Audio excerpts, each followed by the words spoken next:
This question says, which of the yellow teeth will cover a greater distance while rotating?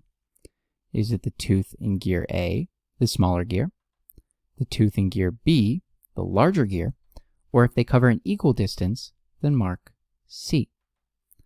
So we see these two gears are directly meshed, and there's two important conclusions we can draw from this. The first is that their directions of rotation will be opposite. So if we assume, for example, that A is rotating clockwise, well then B must be rotating counterclockwise. The second conclusion is that their tangential velocities must be the same. Their direction of rotation will be opposite, so the direction of those velocities will be different, but the magnitude will be the same. So for A, we're going to have that velocity point in this direction, and for B, it will point in this direction. But in terms of their magnitude, again, it will be the same, and this is true for any two directly meshed gears. Now let's consider what implications this has in terms of the distance covered while rotating.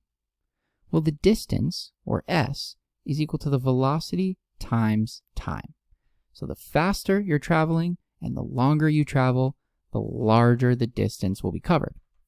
But we just said that the velocity in both A and B is the same, and they're rotating together, so the time will also be the same.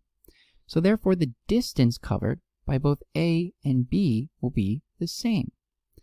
Now this might be a little bit surprising because you see gear B is much larger, and we know larger gears are going to complete fewer rotations relative to a smaller gear that is directly meshed. But again, the number of completed rotations is different than the distance covered.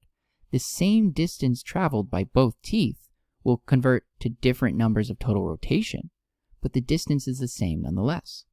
And therefore, the correct answer is C.